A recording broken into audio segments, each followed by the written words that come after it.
কিয়ামতের ময়দানে আমার উম্মতদেরকে যখন আমার সামনে ডাকা হবে, ইন্না উম্মতি ইউদাউনা ইয়াওমাল কিয়ামাতি গুররাম মুহাজ্জালিন মিন আসারিল উযু। নবীজি বলেছেন, নিঃসন্দেহে আমার উম্মতদেরকে কিয়ামতের দিন ডাকা হবে।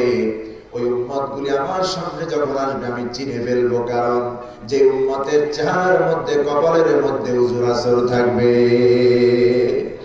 উযুর চিহ্ন থাকবে। উযু করেছে, নামাজ পড়েছে। এই নামাজ হবে কিয়ামতের দিন একটা নূর, নূর থাকবে এক পাশে। আল্লাহর কোরআন শোনার জন্য বিভিন্ন জায়গা থেকে ছুটে আসা আমার দিনদার ইমানদার মুসলমান ভাইরা, সমবয়সী যুবক বন্ধুরা, পর্দার আড়ালে বসে আছেন আমার মা এবং বোনেরা, আমি আমার অন্তর খুলে আন্তরিক সালাম, ইসলামী সম্ভাষণ পেশ করছি। আসসালামু আলাইকুম ওয়া রাহমাতুল্লাহ। লাখ কোটি শুকরিয়া আদায় করছি সে মহান মুনিব আল্লাহ সুবহানাহু ওয়া তাআলার দরবারে, যিনি আমাদেরকে গোটা বাংলার জমিনকে কোরআনের জন্য উন্মুক্ত করে দিয়েছেন। আজ আমরা সারা দেশে উন্মুক্ত ময়দানে কোনরূপ বাধা বিপত্তি ছাড়াই এই কোরআনের মাহফিলগুলির আয়োজন করতে পারতেছি, মাহফিলে সমবেত হতে পারতেছি। যে সুযোগ আল্লাহ রাব্বুল আলামিন করে দিয়েছেন, সে মহান মুনিব, আকাশ এবং জমিনের স্রষ্টা, কাল কিয়ামত দিবসের নিরঙ্কুশ একচ্ছত্র ক্ষমতার অধিপতি, যার কাছে আপনাকে আমাকে সকলকে উপস্থিত হতে হবে। এই দুনিয়ার জীবনের পূর্ণাঙ্গ হিসাব পেশ করতে হবে। সে রব্বুল আলামিন, আহকামুল হাকিমিন আল্লাহ সুবহানাহু ওয়া তাআলার দরবারে আমরা দিল খুলে প্রাণ ভরে মহব্বতের সাথে কালিমাতুশ শুকর আদায় করছি। সকলেই পড়ছি আলহামদুলিল্লাহ। একটু জোরে আওয়াজ করে পড়ি আলহামদুলিল্লাহ। পড়ুন সবাই, রব্বানা লাকাল হামদ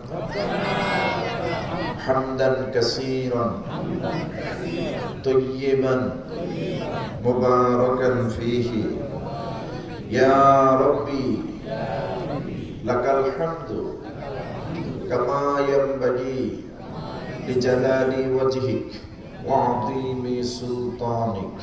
লাকাল হামদু বিল ঈমান, লাকাল হামদু বিল ইসলাম, লাকাল হামদু বিল কুরআন, ইয়া যাল জালালি ওয়াল ইকরাম, আমিন ইয়া রাব্বাল আলামিন। সম্মানিত বগুড়ার ভাইরা, আপনারা কেমন আছেন? আলহামদুলিল্লাহ। আল্লাহর মেহেরবানি, আমাদের সকলকে আল্লাহ ভালো রেখেছেন। সে জুমা শেষ করে ঢাকা থেকে রওনা দিয়ে অনেক আগেই আপনাদের মাঝে এসে পৌঁছিয়েছি। আল্লাহ পাক পৌঁছে দিয়েছেন, আলহামদুলিল্লাহ। কিন্তু ধারে কাছে থাকতেও এই কাছে অনেক মানুষ এই মাহফিল আসতে পারেনি, ঠিক না? এত সুন্দর আয়োজন, এত সুন্দর ব্যবস্থাপনা। আশপাশে যারা আছেন, আল্লাহর কোরআনের মহব্বতে, আল্লাহর কোরআনকে মহব্বত করে 1 ঘন্টা সময়ের জন্য হলেও একটু ময়দানে চলে আসুন। এই প্রোগ্রামের শেষ অধিবেশন এখন, এবং শেষ আলোচক আমি, ছোট্ট মানুষ, ঠিক না? এরপরে তো আর কেউ নেই। তো আপনারা এই মাহফিলটাকে বরকত মনে করে বাড়িতে আর ঘুমিয়ে থাকবেন না, শুয়ে থাকবেন না। মেহরবানি করে চলে আসুন আল্লাহর কোরআন শুনতে। বগুড়ার মানুষ তো ইসলাম প্রিয় মানুষ, ডানপন্থী মানুষ। বগুড়ার মানুষ কোনপন্থী? ডানপন্থী। ডানপন্থী বুঝেন তো? আসহাবুল ইয়ামিন, ডানপন্থী। এরা যারা জেনারেল মানুষ তারাও ডানপন্থী, বাংলা শিক্ষিত মানুষ তারাও ডানপন্থী। কারণ বগুড়া একটা ভালো মানুষের জায়গা। এদেশের মাটি ও মানুষের নেতা শহীদ মরহুম প্রেসিডেন্ট জিয়াউর রহমান, আমরা তো দেখিনি, কিন্তু ওনার নাম শুনেছি। আরে ভাই, দোয়া তো ভিতর থেকে আসতে হয়। দোয়া জামা কাপড় ধরে টেনে নেওয়ার বিষয় না, ঠিক না? ওনার জন্য মানুষ দোয়া করে। কেন করে? উনি ছিলেন আলেম প্রিয় মানুষ, আলেম ওলামাকে ভালোবাসতেন। জানি না ওনার বংশধররা কি হবে, সেটা আল্লাহ ভালো জানেন, কিন্তু উনি এরকম ছিলেন। সেই দেশের, সেই এলাকার মানুষ আপনারা, যারা আলেমদেরকে ভালোবাসেন তারা কোনোদিন বাম পক্ষকে সাপোর্ট করতে পারে না। যারা আলেমদেরকে মহব্বত করেন, সম্মান করেন, রেসপেক্ট করেন, তারা কোনোদিন আলেমের বিরুদ্ধে যেতে পারে না। ঠিক কিনা? সুতরাং আজকে এই প্রোগ্রামে এখনো যারা অ্যাটেন্ড করেননি, দয়া করে আল্লাহর কোরআনের জন্য 1 ঘন্টা হলেও কোরবান করে ময়দানে চলে আসুন। কোরআন থেকে আমরা কিছু মেসেজ গ্রহণ করি, জীবন পাল্টে যাবে ইনশাআল্লাহ। কারণ আমি জানি না কোরআনের কোন কথাটুকু আপনারা আমার অন্তঃকরণে হিট করবে। মাহমুদে মেহেরবান আল্লাহ রাব্বুল আলামিন জানেন। হেদায়েত তো আমি দিতে পারবো না, এই পৃথিবীর কোন মানুষ মানুষকে হেদায়েত দিতে পারে না। আমি আপনাকে জান্নাতে দিতে পারবো না, জাহান্নামে পাঠাতে পারবো না, কারণ জান্নাত এবং জাহান্নামের মালিক তো আল্লাহ রাব্বুল আলামিন। দেখা গেল বহুত নেক আমল করেও কিছুকাল জাহান্নামে ভোগ করতেই হলো, আর সামান্য নেক আমল করেও আল্লাহর কাছে এমন পছন্দ হলো কিয়ামতের দিন সঙ্গে সঙ্গে জান্নাত পেয়ে গেল। সুতরাং এই জান্নাতের মালিকানা হেদায়াত, হেদায়েতের মালিকানা পৃথিবীর সাধারণ মানুষ তো দূরের কথা, আলেম ওলামা পীর বুজুর্গ এরা তো দূরের কথা, নবী রাসূলরা পর্যন্ত হেদায়েতের মালিক ছিলেন না। হেদায়েতের মালিক সম্পূর্ণ হেদায়েত কন্ট্রোল করছেন কে? আল্লাহ রাব্বুল আলামিন। হেদায়েত হচ্ছেন, হেদায়েতের মালিক হচ্ছেন আল্লাহ রাব্বুল আলামিন। আমার বন্ধুগণ, রাসূলের আপন চাচা আবু তালিব, নাম শুনেছেন না আপনারা? আবু তালিব রাসূলের আপন চাচা। কি কেমন চাচা! বাবার স্নেহ যিনি দিয়েছেন, বাবার মমতা যিনি দিয়েছেন, ভালোবাসা যিনি দিয়েছেন। হুজুর বলেছেন জন্মের পরে বাবার মুখ তো আমি দেখিনি, মাকে পেয়েছি মাত্র 6 বছর, তাও লালিত পালিত হয়েছি আর এক ঘরে। দাদাকে হারিয়েছি 8 বছরে, মাকে হারিয়েছি, বাবাকে তো দেখলামই না। যিনি আমার মা, বাবা, দাদা স্নেহ ভালোবাসা মমতা দিয়ে আমাকে লালিত পালিত করলেন, তিনি আমার চাচা আবু তালিব। আর আবু তালিব রাসূলকে এত ভালোবেসেছেন, নিজের সন্তান আলীকে আলাদা বিছানায় ঘুমায় রেখেছেন, ঘুম পড়ায় দিয়েছেন দিনের পর দিন, মাসের পর মাস, বছরের পর বছর। কিন্তু শিশু মোহাম্মদ, এতিম মোহাম্মদ, মা নাই বাবা নাই, সেই মোহাম্মদকে বুকের মধ্যে আগলে রেখে একই কম্বলের মধ্যে একই বিছানায় ঘুমায়েছেন, বছরের পর বছর আগলে রেখেছেন, ছেড়ে দেন নাই। সেই চাচা যখন ইন্তেকালের সময় ঘনিয়ে আসলো, নবীজি তার কাছে গিয়ে বললেন, প্রাণের চাচা, আপনি আমাকে ভালোবাসেন নিজের জীবনের চাইতে বেশি, আমি আপনাকে ভালোবাসি।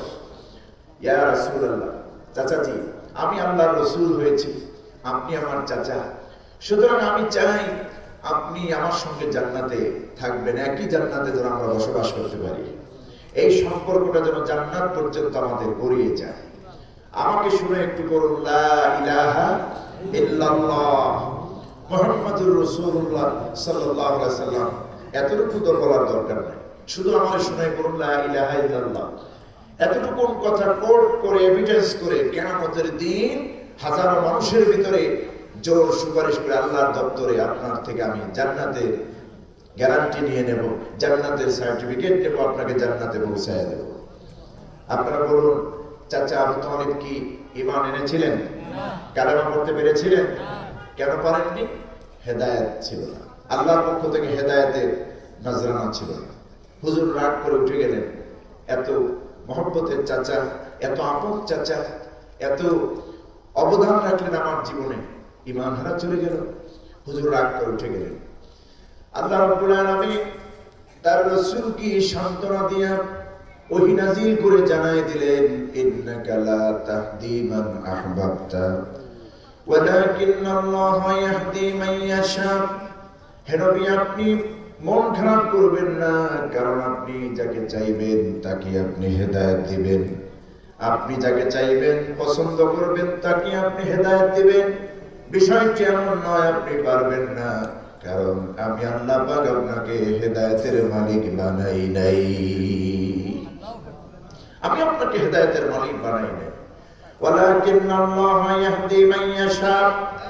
বরং আল্লাহ রাব্বুল আলামিন তিনি কেবলমাত্র একমাত্র সত্তা, যিনি চাইবেন, যে বান্দাকে চাইবেন, যেই মুহূর্তে চাইবেন, ওই বান্দা হেদায়েত পেয়ে যাবে। সুবহানাল্লাহ। সুতরাং হেদায়েতের মালিক কে? আল্লাহ রাব্বুল আলামিন। আমরা পৃথিবীতে দেখি জালেমদেরকে আল্লাহ হেদায়েত দেন না, ঠিক না? জালেমদেরকে কি দেন না? হেদায়েত দেন না। আল্লাহু লা ইয়াহদিল কওমাজ যালিমিন। আল্লাহ পাক জালেমদেরকে হেদায়েত দেন না। গত 16টি বছর এদেশের মানুষের উপরে যারা জুলুম নির্যাতন করেছে, মানুষের হক নষ্ট করেছে, ভোটাধিকার কেড়ে নিয়েছে, মায়ের কোল খালি করেছে, নৃশংস হত্যা করেছে, আল্লাহ রাব্বুল আলামিন দেখেছেন তাদেরকে কি জিল্লতির অবস্থা দিয়ে দিয়েছে পৃথিবীর মানুষের সামনে, ঠিক না? আমার বন্ধুগণ, কারণ জালেম যারা, তাদের সাথে আল্লাহর কোনো সম্পর্ক নাই। জালেমদেরকে আল্লাহ বরদাস্ত করেন না, পছন্দ করেন না। এই পৃথিবীতে মূসা আলাইহিস সালামের জামানায় ছিল বড় জালেম ফিরআউন। ফিরআউনকে আল্লাহ দুনিয়ার জিল্লতি দিয়া এখন পর্যন্ত মিশরের জমিনে জাদু করে রেখে দিয়েছেন, নতুন নতুন জালেম যাতে করে তৈরি হয়ে তওবা করতে পারে, ফিরআউনের মতো পরিণতি যেন না হয়, ঠিক কি না? কিন্তু আমাদের সমস্যা হলো আমরা ইতিহাস থেকে শিক্ষা গ্রহণ করি না। আমার বন্ধুগণ, এদেশ ইসলাম প্রিয় দেশ, এদেশ মুসলমানদের দেশ। অন্তত এই দেশে কিছু থাকুক আর নাই থাকুক, ইসলাম থাকবে, ইমান থাকবে, মসজিদ থাকবে, মাদ্রাসা থাকবে, ঠিক কি না? এই যে মাদ্রাসার তলেবে ছাত্ররা, ছোট্ট বাচ্চা, আপনার নাতির বয়সী, যতটুকুন পড়লেন, জানাজার দোয়া পড়লেন, 4 তাকবীরের মধ্যে 3 তাকবীরের পরপরই তো দোয়া। এখানে ভালো লোক আছে যারা, অনেকে যারা এই দোয়াগুলি করতে পারবে না, ঠিক কি না? এই তলেবে এই হাফেজে কোরআন তৈরি করা হয় মাদ্রাসা। এই মাদ্রাসা থাকছে, আছে এবং থাকবে ইনশাআল্লাহ। মসজিদ থাকবে, এটা মুসলমানদের দেশ, ঠিক কি না? কিন্তু এই দেশের উপরে কর্তৃত্ববাদী যারা করতে চান, বিশেষ করে ভারত, ইন্ডিয়া, বাংলাদেশের উপরে প্রভু সাজতে চায়। আমরা তোমাদের সঙ্গে বন্ধুত্ব রক্ষা করতে চাই, কিন্তু তোমরা আমাদেরকে আমাদের উপর প্রভুত্ব সৃষ্টি করতে পারবা না, ঠিক কি না? এদেশ কারো তাবেদার হয়ে থাকতে চায় না। বাংলাদেশ স্বাধীন এবং সার্বভৌম দেশ। 1971 সনে আমরা এই দেশ স্বাধীন করেছি, 24 সনে স্বাধীনতার পূর্ণতা পেয়েছি, বলি আলহামদুলিল্লাহ। আমার বন্ধুগণ, সুতরাং এই দেশে ইসলাম ছিল, ইসলাম আছে, ইসলাম থাকবে। এত বড় মাহফিলের আয়োজন করেছেন, পারমিশন এনেছেন? লেগেছে না। আল্লাহর নবী, আল্লাহর কোরআনের কথা হবে, পারমিশন দিছে। আবার যেই লোকে পারমিশন দিত, ঘুষের ভান্ডিল নিত দিনের রাতে সবসময়, যেই লোকে কলমের খোসা দিয়ে পারমিশন দিত, নামাজ পড়তো না, একজন বেনামাজি, ঘুষখোর, হারামখোর জালেমের কাছ থেকে আলেম ওলামাজি পারমিশন দিত। সুবিধা মতো না হলে মাগরিবের আগে মাহফিল বন্ধ করে দিত, ঠিক না? এই দেশে বহু মাহফিল কমিটিকে তোমরা কাঁদিয়েছ, মাদ্রাসার স্টাফদেরকে কাঁদিয়েছ। একটা মাহফিল যদি না হয়, আপনাদের বগুড়ার অবস্থা তো ভালো, অনেক জায়গায় একটা মাহফিল নির্ভর হয় একটা মাদ্রাসা। একটা মাহফিলের কালেকশন দিয়ে একটি মাদ্রাসা 1 বছর চলে। সেই মাহফিলগুলি বন্ধ করে দিয়ে সেই জালেমেরা, বহু ছাত্র শিক্ষকের আর্তনাদ। আল্লাহ পাক বলছেন, ওয়ায়ামুদ্দুহুম ফি তুগয়ানিহিম ইয়ামাহুন, আমি বর্ষি ছেড়ে দেই, গেল জন্মের গেলা, এমন সময় টান দিব গোষ্ঠী শুদ্ধ চলে আসবে, ঠিক না? সীমালঙ্ঘনকারীকে আল্লাহ পছন্দ করেন না। সুতরাং আমরা কোরআনের পক্ষে আছি না নাই? সবাইকে বলতে হবে আছি না নাই? আমরা কোরআনের পক্ষে আছি, আলেম ওলামার পক্ষে আছি। আল্লাহ কবুল করুন, আমরা বলি আমিন। আমি কোরআনে কারীম থেকে সূরা আল মুমিন, এখান থেকে 3টি আয়াতে কারিমা তেলাওয়াত করেছি। 3টি আয়াতে কারিমা তেলাওয়াত করেছি, 10, 11 এবং 12।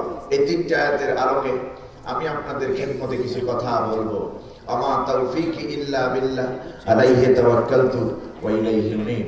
বিতাড়িত মরদুদ ইবলিসের ওয়াসওয়াসা থেকে পানা চেয়ে পরম করুণাময় আমরা শুরু করি, আল্লাহর কাছে সাহায্য চেয়ে শুরু করছি। আপনারা আমার সঙ্গে পড়ুন। أعوذ بالله من الشيطان الرجيم بسم الله الرحمن الرحيم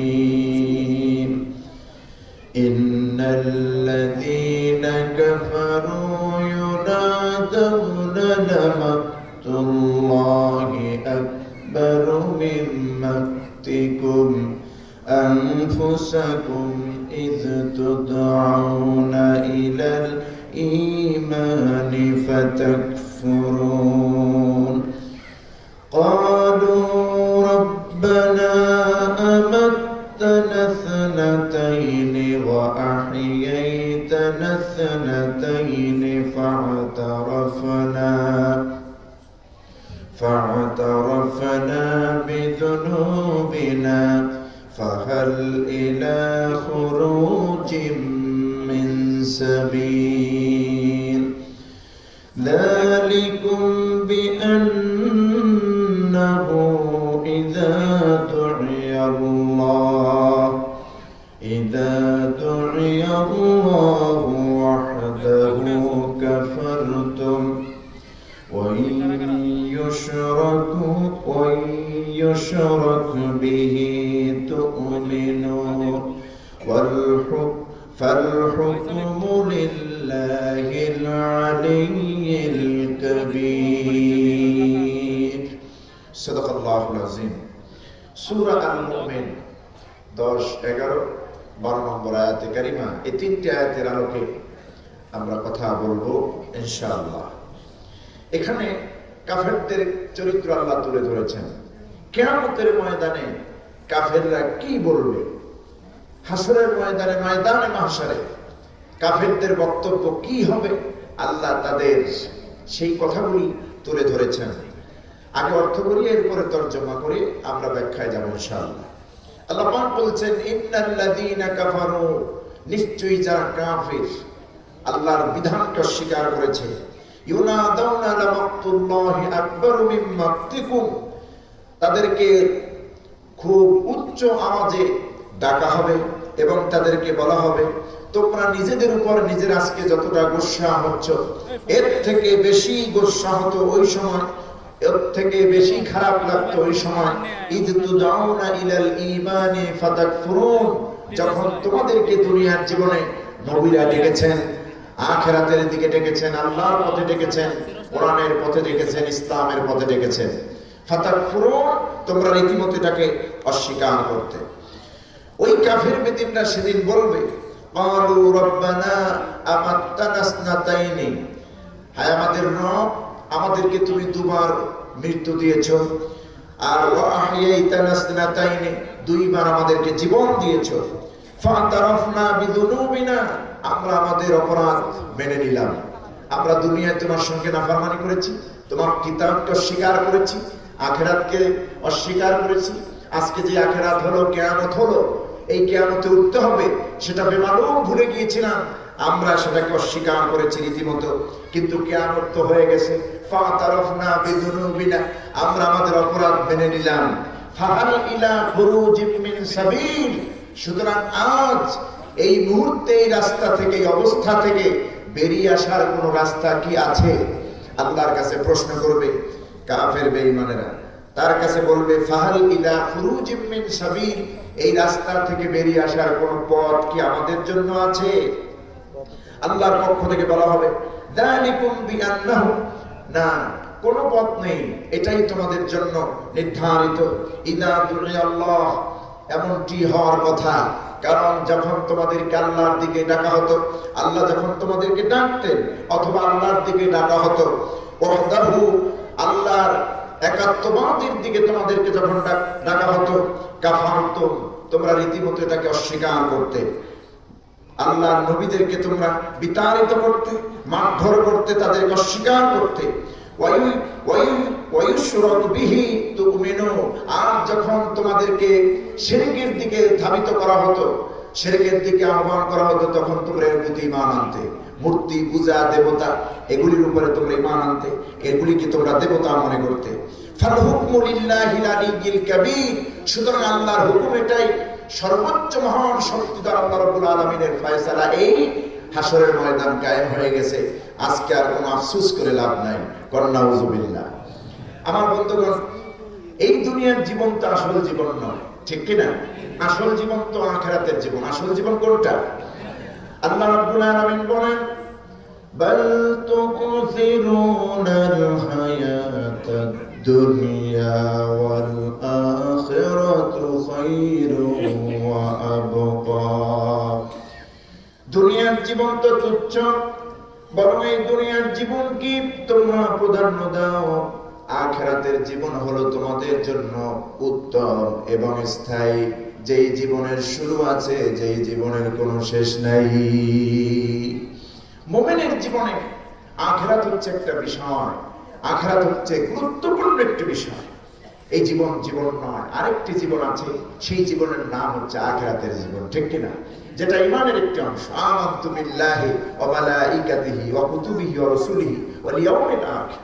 আল্লাহর প্রতি, কিতাবের প্রতি, রাসূলের প্রতি, ফেরেশতাদের প্রতি, আখিরাতের প্রতি ঈমানের যতগুলি অংশ রয়েছে তার মধ্যে গুরুত্বপূর্ণ অংশ হচ্ছে আখিরাতের অংশ, আখিরাতের উপর বিশ্বাস। আমার ভাইরা, আল্লাহ রাব্বুল আলামিন যখন মক্কি জীবনে বিশ্বনবীর উপরে কোরআন নাযিল করলেন, কোরআনে কারীমে সর্বপ্রথম মক্কি জীবনে সাধারণত তিনটি বিষয়ের উপর আল্লাহ সূরা এবং আয়াত নাযিল করতেন। তিনটি বিষয়কে কেন্দ্র করে কোরআন আয়াত অথবা সূরা আল্লাহ দিয়েছেন নাযিল করতেন। নাম্বার 1 তাওহীদ, তার মানে আল্লাহর পরিচয়, আল্লাহর একত্ববাদের পরিচয় সম্পর্কে আয়াত এবং সূরা নাযিল করতেন। 2 নম্বরে রিসালাত, আল্লাহ রাব্বুল আলামিন যে তার রাসূলকে রিসালাত দিয়েছেন, সেই রিসালাতের ব্যাপারে আল্লাহ রাব্বুল আলামিন আয়াত এবং সূরা নাযিল করেছেন মক্কি জীবনে। আল্লাহ পাক বলছেন 3 নম্বর পয়েন্ট হলো আখিরাত। আখিরাতের ব্যাপারে আল্লাহ পাক আয়াত এবং সূরা নাযিল করতেন মক্কি জীবনে সাধারণত। এই আখিরাত অত্যন্ত গুরুত্বপূর্ণ একটি বিষয়, কিন্তু কাফেররা এটাকে রীতিমতো অস্বীকার করত। কাফেরেরা বলতো, এই জীবন তো আসল জীবন, দুনিয়ার জীবনই তো আসল, আখিরাত বলতে আবার কি জিনিস? এখানেই বেঁচে আছি, এখানেই মরে যাব, কালের বিবর্তন ছাড়া তো কিছুই হয় না। ওয়ামা ইউবলিকনা ইল্লা দাহর, যুগের পরিবর্তন, কালের বিবর্তন ছাড়া তো কিছুই হয় না। আমার বন্ধুগণ, কাফেররা বেমালুম যখন এভাবে ভুলে গিয়েছিল, আল্লাহ রাব্বুল আলামিন তাদেরকে হুঁশিয়ার করে বলেছেন, ও কাফেরেরা শোনো, হে নবী আপনি তাদেরকে বুঝায় দেন, জানায় দেন, এই জীবন জীবন নয়, আরেকটি জীবন আছে, সেই জীবনের নাম হলো আখিরাত। সেই জীবনে উঠতে হবে, আল্লাহর দরবারে জবাব দিতে হবে, জীবনের সব কিছু আল্লাহর দরবারে হিসাব দিতে হবে। সুবহানাল্লাহ। সেদিন সবাইকে উঠতে হবে, কেউ বাদ থাকবে না, মুমিন হোক কাফের হোক, সকলকে কবর থেকে উঠতে হবে। আল্লাহ রাব্বুল আলামিন বলেন, একটি মাত্র সিংহায় ফুৎকার হবে ইসরাফিলের। আল্লাহ পাক যখন সিংহায় ফুৎকারের নির্দেশ দিবেন, কেবলমাত্র সিংহায় ফুৎকার তখনই হবে। হযরত ইসরাফিল আলাইহিস সালাম 2 ঠোঁটের মাঝখানে সিংহা নিয়ে প্রস্তুত আছেন। যখন আল্লাহর হুকুম চলে আসবে, তখনই সিংহায় ফুৎকার দিয়ে দিবেন। وَنُفِخَ فِي الصُّورِ فَإِذَا هُمْ مِنَ الْأَجْدَاثِ إِلَى رَبِّهِمْ يَنْسِلُونَ। যখন নাকি সিংহায় ফুৎকার হবে, লোকেরা কবরের অন্তরস্থ যা আছে, অর্থাৎ যতগুলি লোক কবরের মধ্যে, মাটির মধ্যে আছে, ইলা রাব্বিহিম ইয়ানসিলুন, সব লোকগুলি তার রবের দিকে ধাবিত হবে। কিয়ামতের ময়দানে উঠবে সেদিন সবাই। এই জীবন তো আজীবন থাকবে না, আমাদের তো জীবনের পরিসমাপ্তি ঘটবে, ঘটবে না? এই দুনিয়াও তো থাকবে না, ওই সূর্য থাকবে না, চন্দ্র থাকবে না, আকাশ থাকবে না। আল্লাহ রাব্বুল আলামিন বলেন, তোমাদের কি বোঝানোর জন্য আমি আল্লাহ পাক কোরআনে কত আয়াত দিয়েছি, নবী ওদেরকে আপনি বুঝান। তোমাদেরকে সৃষ্টি করবেন, কিয়ামতের দিন আবার উঠাবেন, আল্লাহ এতে কোনো সন্দেহ নাই। নবীজি আল্লাহ পাকের পক্ষ থেকে বার্তা নিয়ে কাফেরদেরকে বলেছেন, ও কাফেরেরা, ও কুরাইশেরা, এক আল্লাহর সামনে মাথা নত করে দাও, আল্লাহর বন্দেগী করো, তার সামনে আনুগত্যের মস্তক অবনত করে দাও। তিনি ছাড়া কেউ নাই, তিনি ছাড়া ইলাহ নাই, মাবুদ নাই। নিজেরা মূর্তি বানাইয়া ওই মূর্তির সামনে মাথা নত করে দিও না। লা তাদুরু ওয়া লা তানফাউ, এগুলি কোনো উপকার করতে পারে না, ক্ষতিও করতে পারে না। সুতরাং এগুলি তোমার আমার মতোই আল্লাহর এক সৃষ্টি। এগুলিও যিনি বানালেন সে আল্লাহর সামনে মাথা নত করো। আখিরাত হবে, কিয়ামত হবে, সেখানে সকলকে কিন্তু উঠতে হবে। আমার বন্ধুগণ, কাফেররা বলতো আমরা এই দুনিয়ায় মরে গেলাম, মরে যাওয়ার পর আমাদের কি কেমন করে আল্লাহ রাব্বুল আলামিন উঠাবেন, নতুন করে আবার কেমন ভাবে আমাদেরকে জিন্দা করবেন। আল্লাহ পাক বলছেন, নবী আপনি ওই কাফেরদেরকে যুক্তি দেন, আপনি বুঝান। আনতুম আশাদ্দু খালকান আমিস সামাউ বানাহা। আল্লাহ রাব্বুল আলামিন বলেন, হে নবী আপনি কাফেরদেরকে জানায় দেন, তোমাদের কি সৃষ্টি করা কঠিন না ওই বিশাল আকাশ তৈরি করা কঠিন? সাবা সামাওয়াতিন তিবাকা, 7 স্তর বিশিষ্ট আসমান, এই বিশাল আকাশ আমি আল্লাহ সৃষ্টি করেছি। আনতুম আশাদ্দু খালকান আমিস সামাউ বানাহা, তোমাদেরকে সৃষ্টি করা কঠিন না ওই জমিন বিশাল 7 আসমানকে সৃষ্টি করা কঠিন? ওই বিশাল 7 আসমানই তো আমি আল্লাহ বানালাম। বিশাল 7 আসমানের ভেতরে একটা মাত্র খুঁটি নাই, না আছে রশি, না আছে খুঁটি, বিনা রশিতে বিনা খুঁটিতে যে আল্লাহ রাব্বুল আলামিন দাঁড় করায় রেখেছেন, আল্লাহ পাক আবার তোমাদেরকে কিয়ামতের দিন উঠাতে পারবেন। আমার ভাইরা, একটি মানুষের চরিত্র কোনোদিন ভালো হওয়া সম্ভব নয় যতক্ষণ না আখিরাতের ভয় তার অন্তঃকরণে পয়দা হয়ে যাবে। মানুষের অন্তঃকরণে আখিরাতের ভয়, পরকালের ভয় সৃষ্টি না হলে মানুষের চরিত্র ভালো হওয়া সম্ভব নয়, ঠিক কিনা? একমাত্র মানুষ ভালো হবে তখন যখন কবরের চিন্তা তার অন্তঃকরণে পয়দা হবে, আখিরাতের ভয় তার অন্তঃকরণে ঢুকে যাবে। ওই কাফেরেরা বলতো এই দুনিয়ার জীবনই তো আসল জীবন, পরকাল বলতে আবার কি? এখানেই বেঁচে আছি, এখানেই মরে যাব, এটাই তো সব কথা। আল্লাহ পাক আবার নতুন করে কেমন করে আমাদেরকে চিন্তা করবেন? ওরা বলতো তুমি তো আখিরাতের কথা বলো, পরকালের কথা বলো, ও মুহাম্মদ তোমাকে তো আমরা নবী হিসেবে গ্রহণ করি না। ইয়া মুহাম্মদ লাস্তা মুরসালা, তুমি নবী নও, তুমি রাসূল নও, তোমাকে রাসূলও মানি না, নবীও মানি না। নাউযুবিল্লাহ। মুহাম্মদ সাল্লাল্লাহু আলাইহি ওয়াসাল্লামকে নবী এবং রাসূলই মানতেছে না আবু জাহেল। আবু জাহেলের ধারণা হলো যদি আল্লাহ আমাদের কাছে একজন নবী পাঠাবেন, সে ধনাঢ্য ঘরে তার পয়দা হওয়া উচিত ছিল। ধনী ব্যক্তিদের থেকে আল্লাহ পাক একজন নবী বানাতেন, তোমার মতো একজন গরিব মানুষকে নবী বানালেন কেন? এতিম মানুষকে নবী বানালেন, এটা সম্ভব নয়, তোমাকে আমরা নবী মানি না। হুজুর সাল্লাল্লাহু আলাইহি ওয়াসাল্লাম যখন শুনলেন আবু জাহেল তিরস্কার করে এই কথাগুলি বলছে, হুজুর একটু মন খারাপ করলেন। আর হুজুর যখনই মন খারাপ করেছেন, আল্লাহ রাব্বুল আলামিন তাকে শান্তির বাণী দিয়ে তাকে শান্ত করে দিয়েছেন। এই পৃথিবীতে রাসূলকে কেউ যদি কষ্ট দিত, রাসূলকে আঘাত করে কেউ কথা বলতো, আল্লাহ পাক সেটা বরদাস্ত করতেন না, সহ্য করতেন না। বরং আল্লাহ রাব্বুল আলামিনকে কোন কাফির বেঈমানরা যদি গালিও দিয়েছে, আল্লাহ রাব্বুল আলামিনকে নিয়ে কেউ যদি বাজে মন্তব্য করেছেন, আল্লাহ পাক তার বিরুদ্ধে কোরআনের আয়াত নাযিল করেন নাই, জবাব দিয়া কোরআনের আয়াত নাযিল করেন নাই। কিন্তু আমার রাসূলকে, আমার নবীকে নিয়ে কাফির বেঈমানরা যদি কেউ কোনো কটূক্তি করেছে, আল্লাহ রাব্বুল আলামিন ছেড়ে দেন নাই। আবু জাহেল বলছে, ইয়া মুহাম্মদ লাস্তা মুরসালা ওয়া নাবিয়্যা, হে মুহাম্মদ নিঃসন্দেহে তুমি রাসূল বা নবী নও, তোমাকে আমরা নবী বা রাসূল মানি না। এই কথা বলার পর হুজুর যখন একটু মন খারাপ করলেন, আল্লাহ তার মন ভালো করে দিলেন। সঙ্গে সঙ্গে আল্লাহ রাব্বুল আলামিন জবাব দিয়ে দিলেন, হাবিব শোনো, ওই আবু জাহেল বললেই হবে না আপনি নবী বা রাসূল নন। আমি আল্লাহ রাব্বুল আলামিন আপনাকে শোনায় দিলাম, ইয়াসিন ওয়াল কুরআনিল হাকীম ইন্নাকা লামিনাল মুরসালিন আলা সিরাতিম মুস্তাকিম। ইয়াসিন নবীর একটি নাম, সুন্দর নাম ইয়াসিন। আল্লাহ পাক বলছেন, হাবিব ইয়াসিন ওয়াল কুরআনিল হাকীম, প্রজ্ঞাময় বিজ্ঞানময় কোরআনের কসম, কোরআনের শপথ। ইন্নাকা লামিনাল মুরসালিন, নিঃসন্দেহে আপনি মুরসালিনদের অন্তর্ভুক্ত, নবীদের অন্তর্ভুক্ত। সুবহানাল্লাহ। ওরা বললেই হবে না যে আপনি রাসূল নন, আপনি নবী নন। ওরা বলে আমরা মরে গেলাম, মরে যাওয়ার পর আমাদের হাড্ডি গুড্ডি সব মাটির সাথে মিশে গেল, খেয়ে ফেললো। ও মুহাম্মদ, তুমি বলো তো এরপর আল্লাহ আমাদেরকে কিভাবে জিন্দা করবেন? আল্লাহ রাব্বুল আলামিন বলেন, নবী আপনি বলে দেন, কুল কুনু হিজারাতান আও হাদিদা, তোমরা যদি মরে গিয়া মাটির সাথে মিশে গিয়া যদি লোহা হয়ে যাও আর যদি পাথর হয়ে যাও, তারপরেও আল্লাহ রাব্বুল আলামিন তোমাদেরকে জিন্দা করবেন। সুবহানাল্লাহ।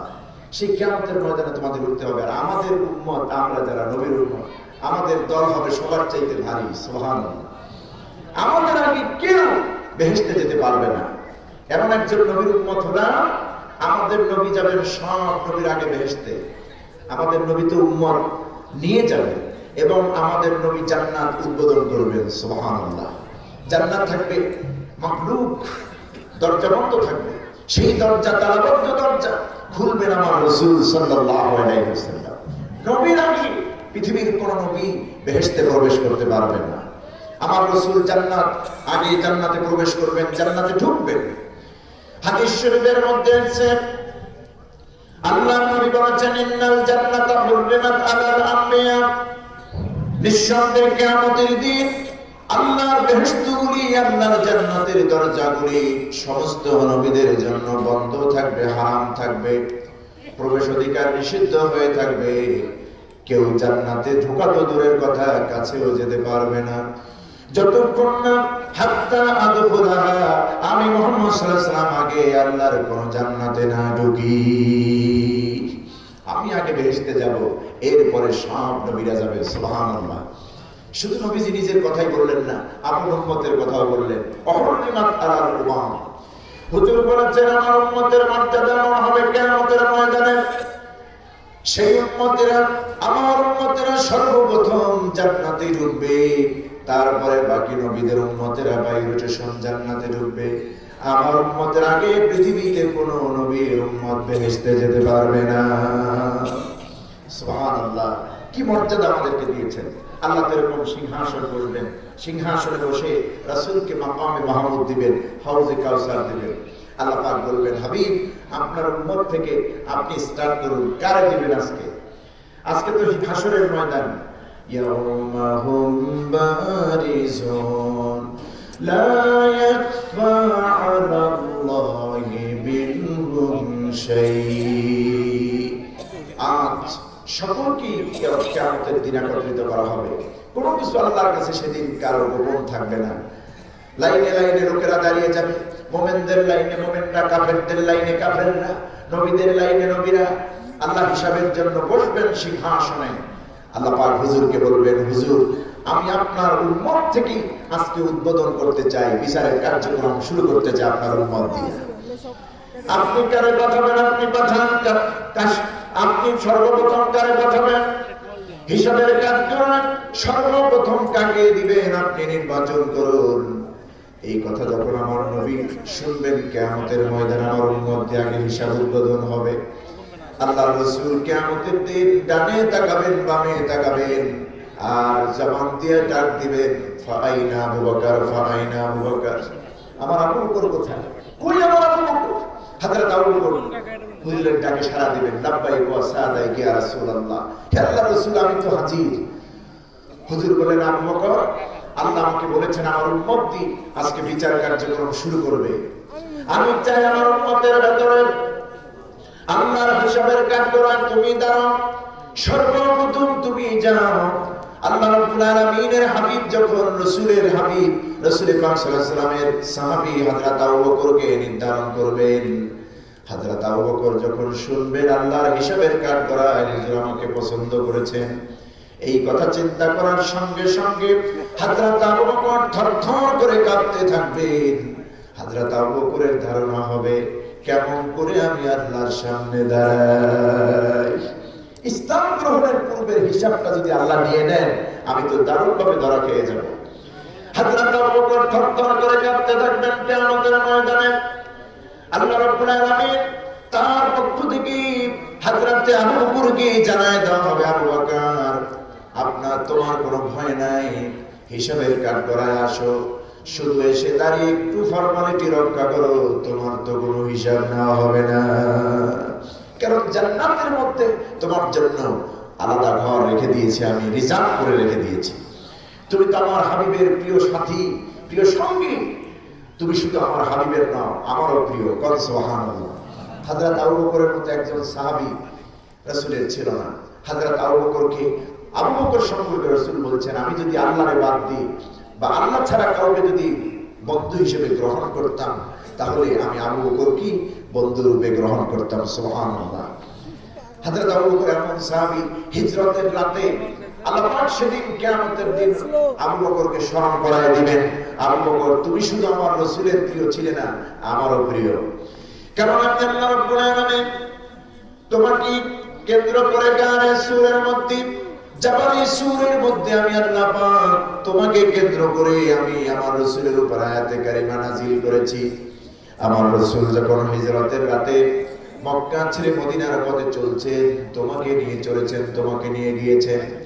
গায়ে সূরের মধ্যে তুমি ভয় পেতেছিলে, কাফির বেঈমানরা তোমাকে দেখে ফেলে নাকি, তুমি তোমার রাসূল সহ ধরা পড়ে যাও নাকি, ভয় আতঙ্কে যখন তুমি কাঁপতেছিলে, আমি আল্লাহ পাক ওই গুহার মধ্যে আমার রাসূলের মাধ্যমে তোমার সান্ত্বনার বাণী শোনায় দিয়েছি। আমি আমার রাসূলের উপর আয়াত নাযিল করে জানায় দিয়েছি, লা তাহজান ইন্নাল্লাহা মা'ানা। হাবিব আপনি আপনার সাথী আবু বকরকে জানায় দেন, আবু বকর ভয় পেও না, শঙ্কিত হও না, এই গুহার মধ্যে আমি নবী আর তুমি আবু বকর, আমরা দুজন নই, আমাদের সঙ্গে আরেকজন আছেন। তিনি কে?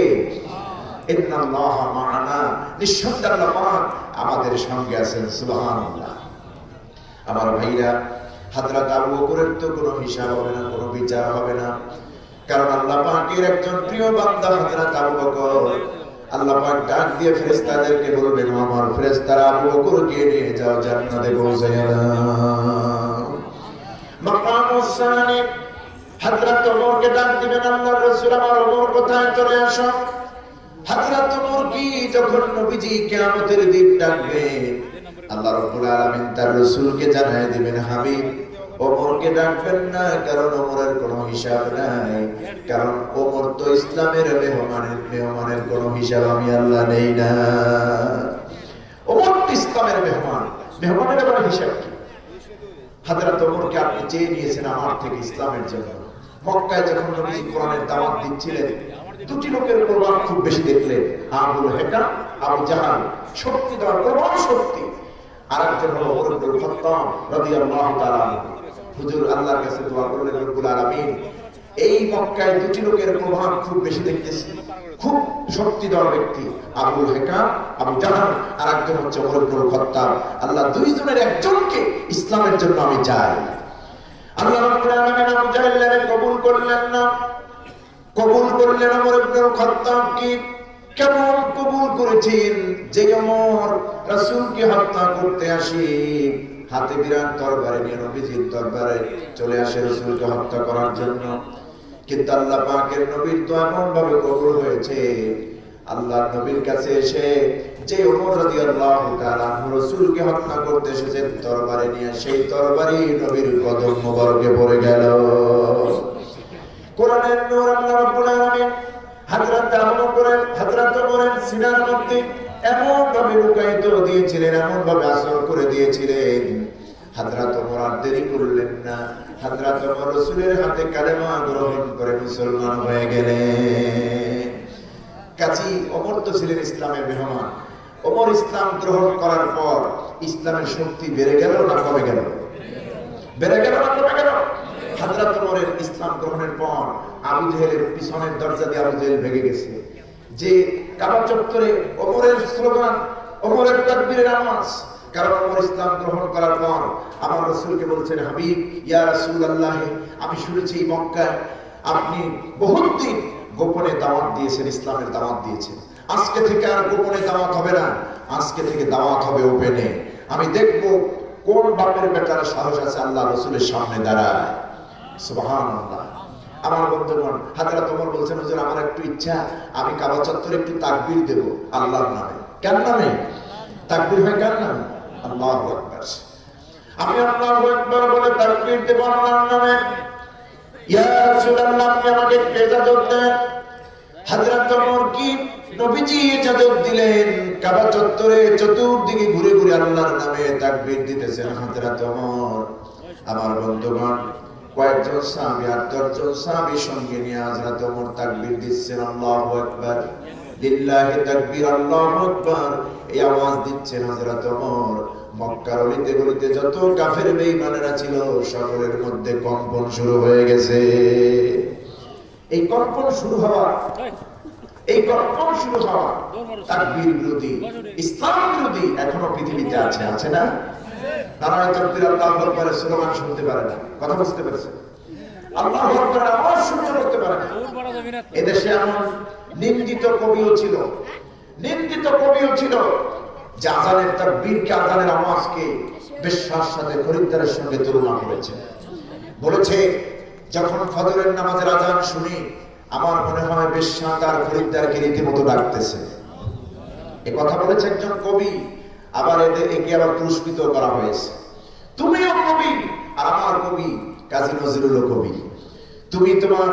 তুমি আযানের মধ্যে বেশ্যার আওয়াজ শুনতে পাও, গন্ধ পাও, তুমি তো পাবাই, কারণ তোমার ওঠা বসা ছিল ওদের সঙ্গে, ঠিক না? তুমি ইসলামকে গায়ে লাগাও নাই, ইসলামের রং তুমি মাধুরী, তুমি তোমার চুল, তোমার মোজ, তোমার দাড়ি সব পাকিয়েছো ওদের সঙ্গে চলাফেরা করে করে। তুমিও কবি, আমার কবি কাজী নজরুলও কবি। তুমি তাকবীরের মধ্যে, আযানের ধ্বনির মধ্যে বেশ্যার খরিদ্দারের বক্তব্য, অথচ সে আযান সম্পর্কে কবি নজরুল কি সুন্দর বলেছেন, মসজিদেরই পাশে আমার কবর দিও ভাই, মসজিদেরই পাশে আমার কবর দিও ভাই, যাতে সকালে সন্ধ্যায় মুয়াজ্জিনের আযান শুনতে পাই। তুমিও কবি, আর আমার কবি কাজী নজরুল কবি। কি সুন্দর বলেছেন, সুবহানাল্লাহ। কবি নজরুলের ফরিয়াদ আল্লাহ শুনেছেন, মসজিদের পাশে তার কবর হয়েছে। আযানের আওয়াজ, তাকবীরের আওয়াজ সিলেটের অত্যাচারী গৌরবদের প্রাসাদকে চুরমার করে দিয়েছিলেন শাহজালাল ইয়ামানী রাহমাতুল্লাহ আলাইহির তাকবীরের মাধ্যমে, ঠিক কি না? আমরা সেই মুসলমানের জাত, আমরা ওমরের সন্তান, আমরা ওমরের উত্তরসূরি, সাইয়েদনা ইব্রাহিম আলাইহিস সালামের সন্তান। আমরা কোন জালিমকে ভয় করি না। তাকবীরের আওয়াজ এই বাংলাদেশে ছিল, আছে এবং থাকবে, ঠিক কি না?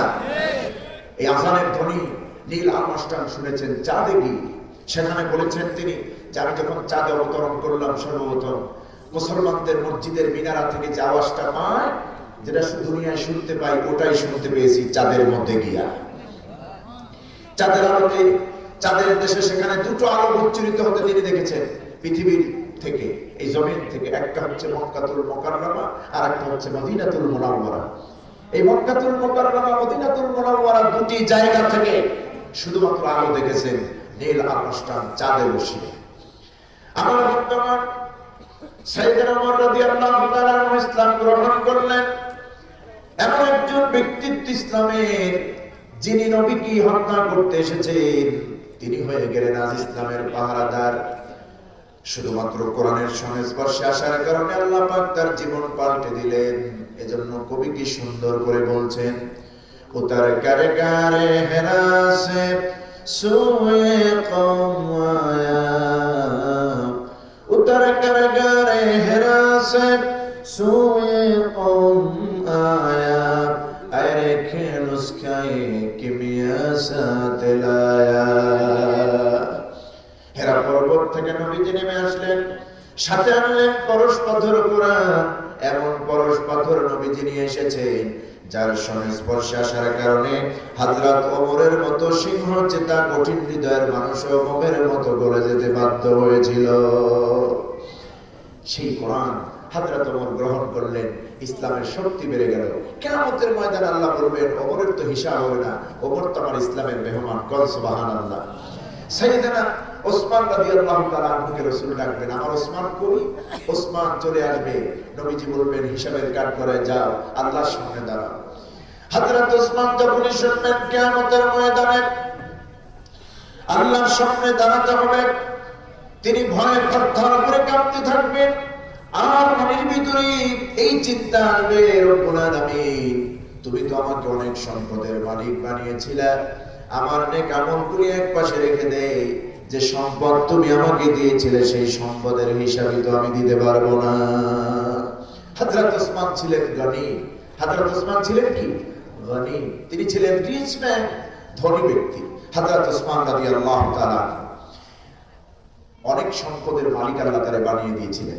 সম্পদ যেমন আল্লাহ তাআলা দিয়েছিলেন, আল্লাহর রাস্তায় তিনি খরচও করেছেন। নেক আমল, নামাজ, রোজা, হজ, যাকাত এগুলি তো দূরের কথা, সম্পদ আল্লাহ তাকে দিয়েছিলেন সেই সম্পদের হিসাব দিতে পারবেন কিনা এই ভয় ওসমান কাঁপতেছিলেন। কিয়ামতের ময়দানে কাঁপতে থাকবেন। আল্লাহ পাক সেদিন শোনায় দিবেন, ওসমান তোমার আজকে হিসাব হবে না, সম্পদেরও হিসাব হবে না, ওই সম্পদের হিসাব আমি দুনিয়ায় মাফ করে দিয়েছি। কারণ এই পরিমাণ সম্পদ তোমার আমি আল্লাহ দান করেছি। এই সম্পদগুলি সমস্ত সম্পদের হক তুমি আদায় করেছো ওসমান। আমি আল্লাহর রাস্তায় তুমি যথেষ্ট খরচ করেছো, যতদিন খরচ করেছো একটা দিনের খরচ তোমার আমি আল্লাহর কাছে বেশি পছন্দের হয়েছে। ওই ফিরে আমি তোমার সমস্ত সম্পত্তির হিসাব আমি আল্লাহ মাফ করে দিলাম। একটা দিন তুমি আমার জন্য খরচ করেছো, ব্যয় করেছো, এটা আমার কাছে দারুণ পছন্দ হয়েছে। হযরতে বিশ্বনবী মুহাম্মদ সাল্লাল্লাহু আলাইহি ওয়াসাল্লাম একদিন ঈদের দিন মুসাল্লায় যাচ্ছেন। হযরত ওসমানের দানটা যে আল্লাহর কাছে পছন্দ হলো, কোন দিনটা শুনুন। নবীজি ঘর থেকে বের হবেন, ঈদের দিন ঈদের মুসাল্লায় যাচ্ছেন। হযরত মা আয়েশা সিদ্দিকা রাদিয়াল্লাহু তাআলা আনহা ঘরে ছিলেন। হুজুর মা আয়েশার ঘরে হুজুর বের হচ্ছেন মুসাল্লায়। হযরত আয়েশা সিদ্দিকা রাদিয়াল্লাহু তাআলা আনহা হুজুরের হাত দুটি ধরলেন, হুজুর ঈদের মুসাল্লায় যাচ্ছেন, আপনি নবী, বিশ্ব নবী, আপনার বাড়িতে আজকে গরীব এতিম মিসকিন আসবে, কিছু অর্থ আমারে দিয়ে যান, যে অর্থ দিয়ে আপনার পক্ষ থেকে আমি দান সদকা করতে পারি। হুজুর পকেটে হাত দিলেন।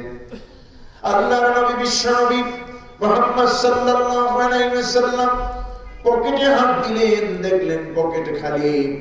হযরতে মা আয়েশাকে বলছেন, আয়েশা রে, তুমি তো ভালো করে জানো আমার ঘর যেমন খালি, আমি মুহাম্মদ সাল্লাল্লাহু আলাইহি ওয়াসাল্লামের সঙ্গে কোনো কিছু নাই। হুজুরের মনটা খারাপ হয়ে গেল। হযরতে মা আয়েশা বলছেন, ইয়া রাসূলুল্লাহ, হে আল্লাহর রাসূল, আপনি মন খারাপ করবেন না, আপনি প্রফুল্ল মন নিয়ে থাকুন। প্রয়োজন নাই আমার দান করার, প্রয়োজন নাই আমার অর্থের কোনো কিছুর দরকার নাই, আপনার হাসি মুখখানা আমি দেখতে চাই, আপনি মন খারাপ করবেন না ইয়া রাসূলুল্লাহ। আল্লাহর নবী আস্তে করে ঘরের থেকে বেরিয়ে পড়লেন, নামাজের মুসাল্লায় চলে গেলেন ঈদগাহে। ঈদগাহে তিনি যখন চলে গেলেন, ঈদের নামাজ শেষ করলেন।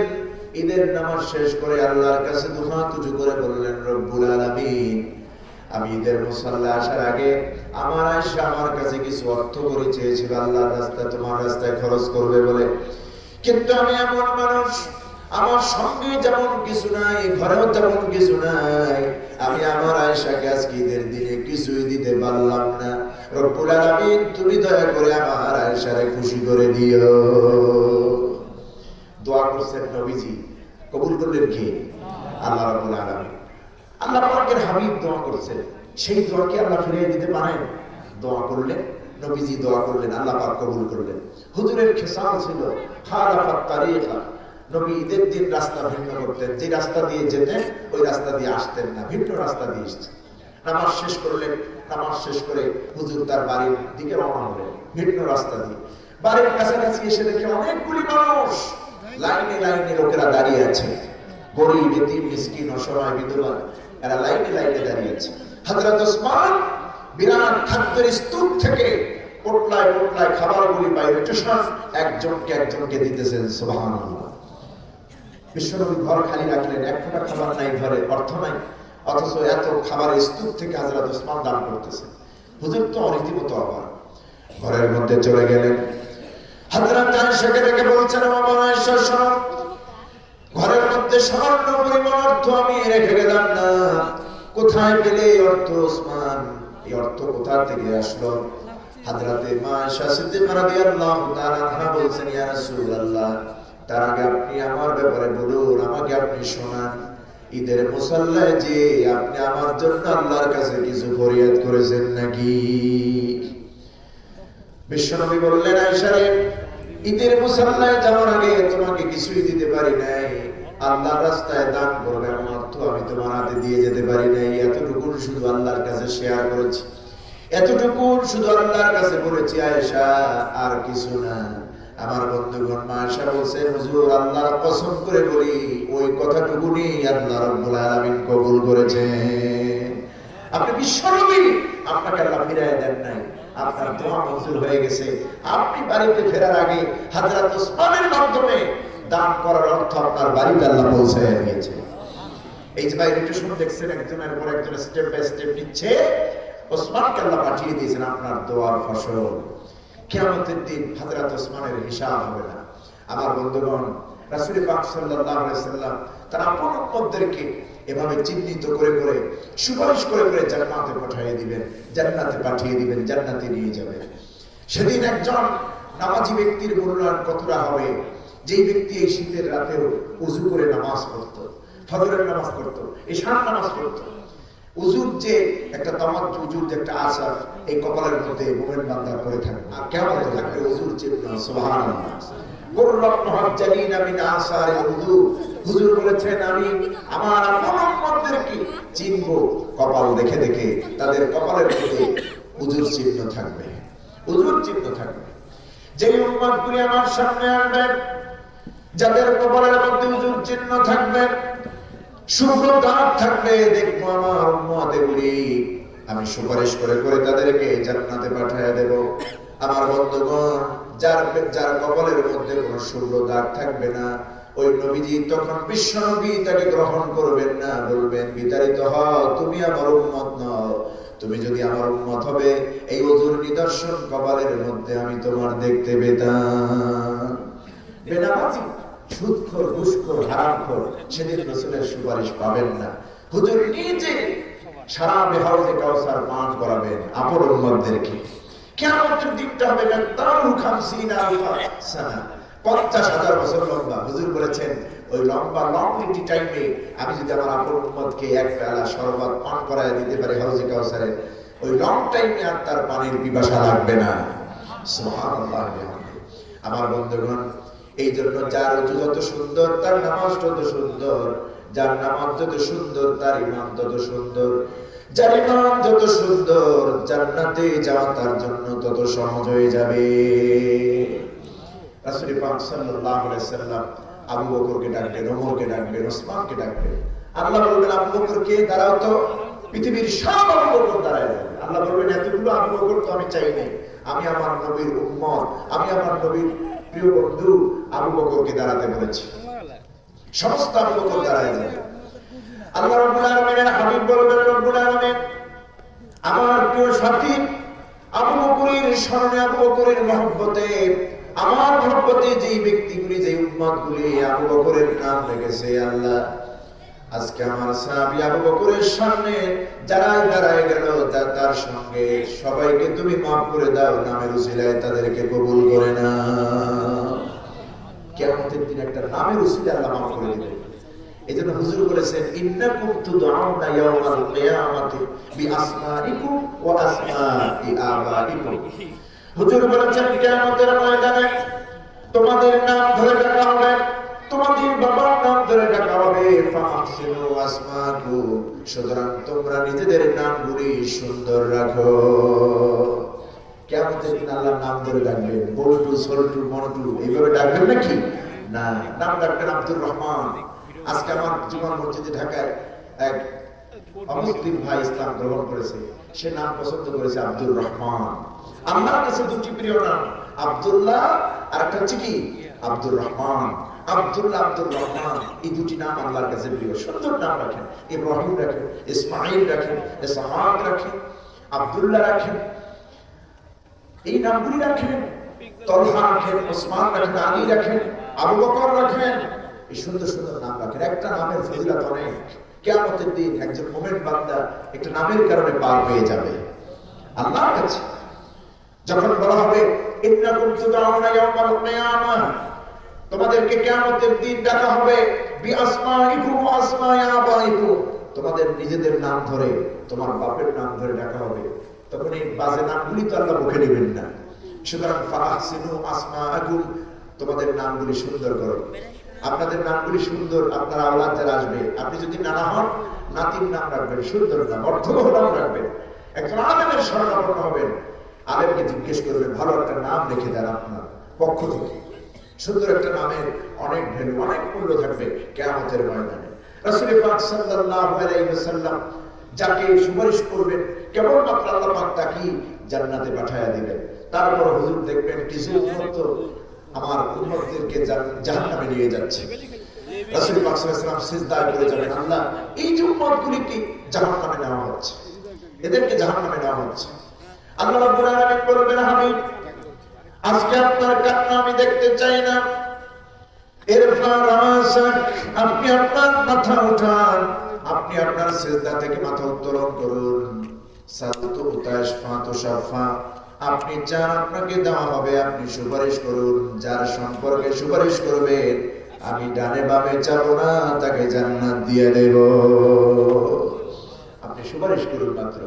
আমার বন্ধুগণ, যেই ব্যক্তি নবীর আদর্শ অনুযায়ী চলতো না, আখিরাতকে বিশ্বাস করতো না, সুদ ঘুষের সাথে সম্পর্ক ছিল, এই ব্যক্তি নবীজির কিয়ামতের দিন সুপারিশ পাবে। কথা বলুন, পাবে? যারা ইসলামের বিরোধিতা করেছে, আলেম ওলামার বিরোধিতা করেছে, হারাম খেয়েছে, এরা তো নবীর সুপারিশ পাবে না। কারণ রাসূল পাক সাল্লাল্লাহু আলাইহি ওয়াসাল্লাম বলেছেন, হারামখোরের দোয়া তো আল্লাহ শুনেনি না, হারামখোরের ইবাদত কবুল হয় না। অনেক হারামখোর দেখবেন সুদ খায়, ঘুষ খায়, নামাজও পড়ে, আছে না এরকম? মানুষেরটা বেদখল করে, দখলের নামে বেদখল, জুলুম করে। আমার বন্ধুগণ, এদের ফরিয়াদ আল্লাহ শুনেন না। হুজুর বলেছেন, মাতরুহু হারামুন মাশরুহু হারামুন মালবুসুহু হারাম। যার পোশাকটা হারাম, যার খাবারটা হারাম, যার শরাবটা হারাম, পা থেকে মাথা পর্যন্ত গোটা দেহ যার হারাম দিয়ে গঠিত, এই ব্যক্তি যতই বলুক রব্বানা যালামনা আনফুসানা, আল্লাহ বলেন সিটার তোর দোয়া আমি শুনলাম না, তোর ফরিয়াদ আমার পছন্দ হয় না। ইয়া রাব্বি যতই বড় ওই ব্যক্তির দোয়া পছন্দ হয় না। আজকে মানুষের আকাঙ্ক্ষার কোনো শেষ নাই, চাহিদার কোনো শেষ নাই, হালাল হারামের তমিজ নাই। ইবাদত করে তো বান্দা মজা পায় না, ইবাদত করে তো শান্তি পায় না। কেমনে মজা পাবে, কেমনে শান্তি পাবে? হারাম দিয়ে তো জীবনটারে তলায়া দিয়েছে। শুধু চায় আর চায়, আখিরাতের ভয় সামান্য পরিমাণ নাই, কবরের ভয় নাই, মওতের ভয় নাই। এক পুরুষ না 100 পুরুষ কি খাবে এই দুনিয়াতে তার সে জোগাড় করে ধুয়ে রেখে যায়, ঠিক না? আপনি তো ওগুলি ভোগ করতে পারবেন না। হারামের সম্পদের পাহাড় করতেছেন কেন? রাসূল বলেছেন, লা ইয়ামলাউ জাওফা ইবনে আদম ইল্লা তুরাব। এই চাহিদা সম্পন্ন মানুষের পেটের ক্ষুধা কবরের মাটি ছাড়া ভরবে না। হুজুর বলেছেন, যদি কাউকে একটা স্বর্ণের পাহাড় দেওয়া হয়, স্বর্ণের মাপ দেওয়া হয়, সে আরেকটা স্বর্ণের পাহাড় চাইবে। দেখছেন না? দুর্নীতি করে করে হাজার কোটি টাকা পাচার করেছে। আখিরাতের প্রতি বিশ্বাস নাই বলে তারা হাজার কোটি টাকা পাচার করেছে। আল্লাহরে ভয় করে না বলে, মানুষের উপর দায়িত্ব নাই বলে হাজার কোটি টাকা পাচার করেছে। একজন সরকারি কর্মকর্তা বিদেশের বাড়িতে 200, 250, 300 বাড়ি করেছে। এক একটা বাড়ির দাম 10 কোটি, 20 কোটি, 100 কোটি টাকা। এগুলি কি হালাল টাকা হয়েছে? কথা বলুন, হালাল টাকা হয়েছে?